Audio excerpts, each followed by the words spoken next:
नाम है तेरा तारणहारा, नाम है तेरा तारणहारा। कब तेरा दर्शन होगा, जिनकी प्रतिमा इतनी सुंदर, वो कितना सुंदर होगा, वो कितना सुंदर होगा। राधे राधे, हरे कृष्णा। प्रिय भक्तों, स्वागत है आपका आपके अपने चैनल रुद्राज स्पिरिचुअल स्वैग में।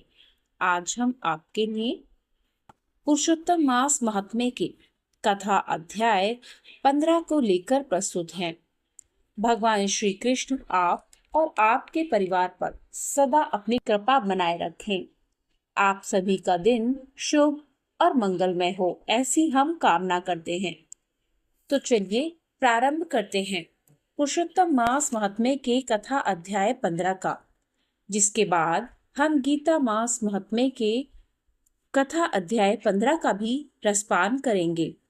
ओम श्री वैष्णवे नमः। राधे राधे, हरे कृष्णा। श्री नारायण बोले, नारद, सुदेश शर्मा ब्राह्मण हाथ जोड़कर गदगद स्वर से भक्त वत्सल श्री कृष्ण देव की स्तुति करते हुए बोला, हे देव, हे देवेश, हे त्रैलोक्य को अभय देने वाले, हे प्रभु, आपको नमस्कार है। हे सर्वेश्वर, आपको नमस्कार है। मैं आपकी शरण में आया हूँ। हे परमेश्वर, हे शरणागत वत्सल, मेरी रक्षा करो। हे जगत के समस्त प्राणियों से नमस्कार किए जाने वाले, हे शरण में आए हुए लोगों के भय का नाश करने वाले, आपको नमस्कार है।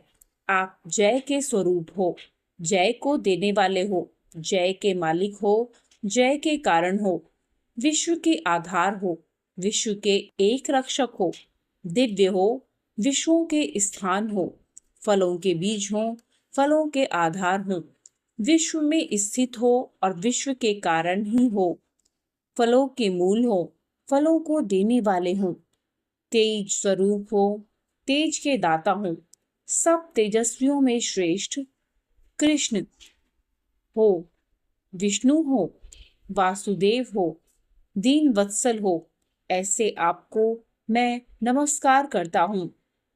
हे जगत प्रभु, आपकी स्तुति करने में ब्रह्मादि देवता भी समर्थ नहीं है। हे जनार्दन, मैं तो अल्प बुद्धि वाला मंद मनुष्य हूँ, किस तरह स्तुति करने में समर्थ हो सकता हूँ। अत्यंत दुखी दीन अपने भक्त की आप कैसे उपेक्षा करते हो।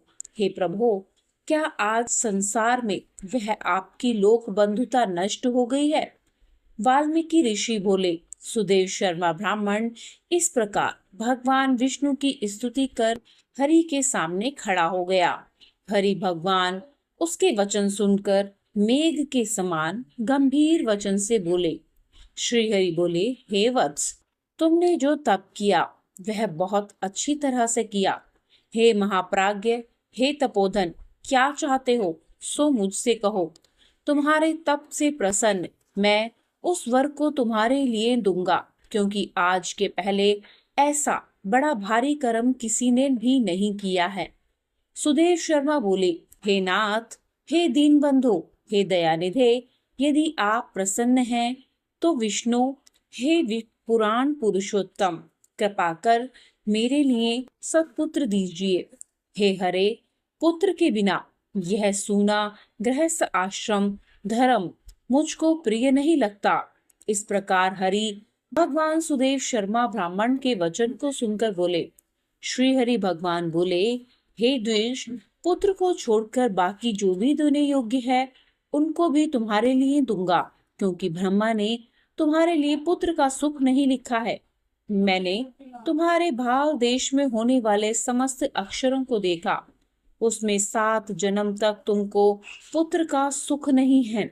इस प्रकार वज्र प्रहार के समान निष्ठुर हरि भगवान के वचन को सुनकर जड़ के कट जाने से वृक्ष के समान वह सुदेव शर्मा ब्राह्मण पृथ्वी तल पर गिर गया। पति को गिरे हुए देखकर गौतमी स्त्री अत्यंत दुखित हुई और पुत्र की अभिलाषा से वंचित अपने स्वामी को देखती हुई रोदन करने लगी। कुछ समय बाद धैर्य का आश्रय लेकर गौतमी स्त्री गिरे हुए पति से बोली। गौतमी बोली, हे नाथ, उठिए उठिए, क्या मेरे वचन का स्मरण नहीं करते हैं?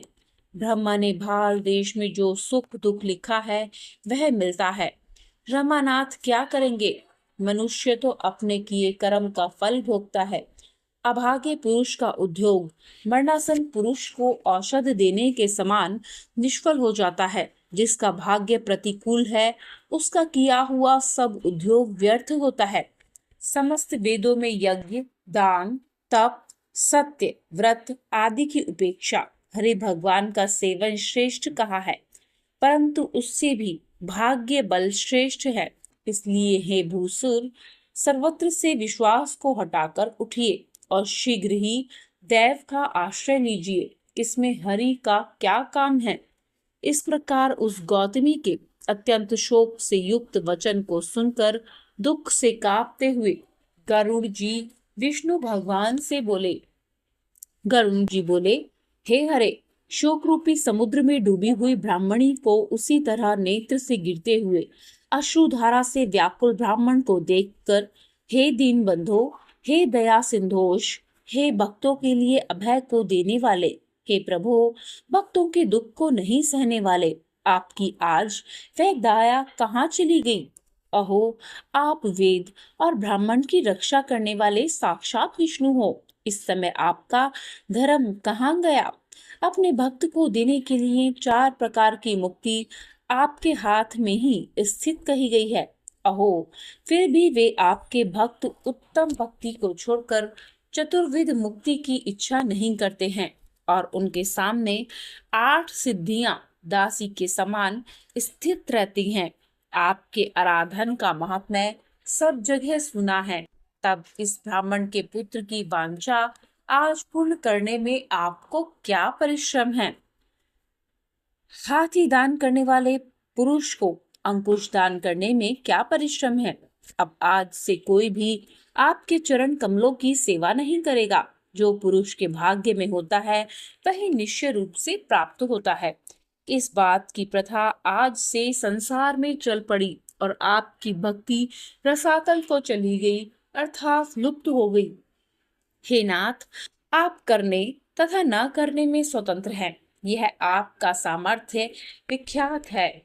आज वह सामर्थ्य इस ब्राह्मण को पुत्र प्रदान न करने से नष्ट होता है। इसलिए आप इस ब्राह्मण के लिए अवश्य ही एक पुत्र प्रदान कीजिए। सुदामा ब्राह्मण ने आपकी आराधना कर उत्तम वैभव को प्राप्त किया। आपकी कृपा से सांदीपिनी गुरु ने मृत पुत्र को प्राप्त किया। इन कारणों से पुत्र की लालसा करने वाले ये दोनों स्त्री पुरुष आपकी शरण में आए हैं। श्री नारायण बोले। इस प्रकार भगवान विष्णु अमृत के समान गरुड़ के वचन को सुनकर गरुड़ जी से बोले, हे पक्षीवर, हे वैतने, इस ब्राह्मण को अभिलाषित एक पुत्र शीघ्र दीजिए। इस प्रकार अपने अनुकूल हरि भगवान के वचन को सुनकर गरुड़ जी ने अत्यंत प्रसन्नचित्त होकर उस पृथ्वी के देवता दुखित ब्राह्मण के लिए अनुरूप सुंदर पुत्र को जल्दी से दे दिया। इस प्रकार पुरुषोत्तम मास महात्म्य के अंतर्गत 15वें अध्याय संपन्न हुआ।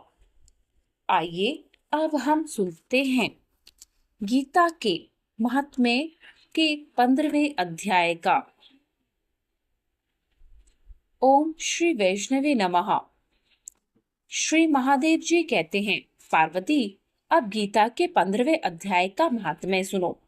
गौड़ देश में कृपाण नामक एक राजा था, जिसकी तलवार की धार से युद्ध में देवता भी परास्त हो जाते थे। उसका बुद्धिमान सेनापति शस्त्र कलाओं में निपुण था। उसका नाम था सर्वभौमेरुंडु। वह उसकी भुजाओं में प्रचंड बल था। एक समय उस पापी ने राजकुमारों सहित महाराज का वध करके स्वयं ही राज्य करने का विचार किया। इस निश्चय के कुछ ही दिनों बाद वह हैजे का शिकार होकर मर गया। थोड़े समय में वह पाप आत्मा अपने पूर्व कर्म के कारण सिंधु देश में एक तेजस्वी घोड़ा हुआ। उसका पेट सटा हुआ था। घोड़े के लक्षणों का ठीक ठाक ज्ञान रखने वाले किसी वैश्य पुत्र ने बहुत सा मूल्य देकर उस अश्व को खरीद लिया और यत्न के साथ उसे राजधानी तक ले आया। वैश्य कुमार वह अश्व राजा को देने लाया था। यद्यपि राजा उस वैश्य कुमार से परिचित था, तथापि द्वारपाल ने जाकर उसके आगमन की सूचना दी। राजा ने पूछा, किस लिए आए हो? तब उसने स्पष्ट शब्दों में उत्तर दिया, सिंधु देश में एक उत्तम लक्षणों से संपन्न अश्व था, जिसे तीनों लोकों का एक रत्न समझकर मैंने बहुत सा मूल्य देकर खरीद लिया है। राजा ने आज्ञा दी, उस अश्व को यहाँ ले आओ। वास्तव में वह घोड़ा गुणों में उच्च श्रवा के समान था। सुंदर रूप का तो मानो घर ही था। शुभ लक्षणों का समुद्र जान पड़ता था। वैश्य घोड़ा ले आया और राजा ने उसे देखा। अश्व का लक्षण जानने वाले राजा के मंत्रियों ने इसकी बड़ी प्रशंसा की। यह सुनकर राजा अपार आनंद में निमग्न हो गया और उसने वैश्य को मुंह मांगा सुवर्ण देकर तुरंत ही उस अश्व को खरीद लिया। कुछ दिनों के बाद एक समय राजा शिकार खेलने के लिए उत्सुक होकर उसी घोड़े पर चढ़कर वन में गया। वहां मृगों के पीछे उन्होंने अपना घोड़ा बढ़ाया। पीछे पीछे सब ओर से दौड़कर आते हुए समस्त सैनिकों का साथ छूट गया। वे हिरणों द्वारा आकृष्ट होकर बहुत दूर निकल गया। प्यास से उसे व्याकुल कर दिया। तब वे घोड़े से उतर कर जल की ओर खोज करने लगा। घोड़े को तो उन्होंने वृक्ष के तने से बांध दिया था और स्वयं एक चट्टान पर चढ़ने लगा। कुछ दूर जाने पर उसने देखा कि एक पत्ते का टुकड़ा हवा से उड़कर शिलाखंड पर गिर गया है। उसमें गीता के 15वें अध्याय का आधा श्लोक लिखा हुआ था। राजा उसे पढ़ने लगा। उस राजा के मुख से गीता के अक्षर सुनकर घोड़ा तुरंत गिर पड़ा। अश्व शरीर को छोड़कर तुरंत ही दिव्य विमान पर बैठकर वह स्वर्ग लोक को चला गया। तत्पश्चात राजा ने पहाड़ पर चढ़कर एक उत्तम आश्रय देखा, जहां नागकेश्वर, केले, आम और नारियल के वृक्ष लहरा रहे थे। आश्रम के भीतर एक ब्राह्मण बैठे हुए थे, जो संसार की वासनाओं से मुक्त थे।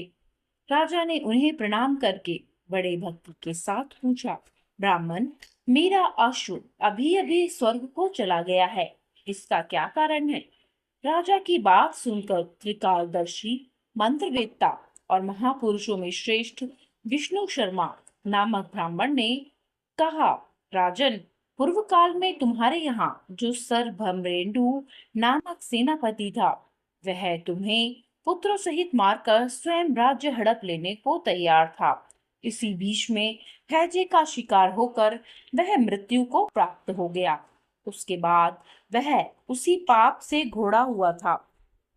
तुम्हें यहाँ गीता के 15वें अध्याय का आधा श्लोक लिखा मिल गया था। उसी को तुम्हारे मुख से सुनकर वह अश्व स्वर्ग को प्राप्त हुआ है। तदनंतर राजा के सैनिक राजा को ढूंढते हुए वहां आ पहुंचे। उन सब के साथ प्रणाम करके ब्राह्मण को प्रसन्नता पूर्वक वहां से चले गए और गीता के 15वें अध्याय के श्लोक अक्षरों से अंकित उसी पत्र को पढ़कर प्रसन्न होने लगे।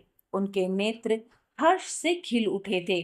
घर आकर उन्होंने मंत्रवेत्ता मंत्रियों के साथ अपने पुत्र सिंह बल को राज सिंहासन पर अभिषिक्त कर दिया और स्वयं 15वें अध्याय के जप से विशुद्ध चित्त होकर मोक्ष प्राप्त कर लिया। हरिओम तत्सत। इस प्रकार गीता महात्म्य के 15वें अध्याय का रसपान यहाँ पर हमारा समाप्त हुआ। इसके आगे की कथा आप हमारे अगले अध्याय में सुनेंगे। मुझे उम्मीद है कि आप सभी भक्तों को हमारी यह कथाएं बेहद पसंद आ रही होंगी। अगर आपने इससे पहले की कथाएं नहीं सुनी हैं, तो आप उन्हें हमारे चैनल पे जाकर सुन सकते हैं। भगवान आप और आपके परिवार पर ऐसे ही सदा कृपा बनाए रखिए। राधे राधे, हरे कृष्णा। ओम श्री वैष्णवे नमः।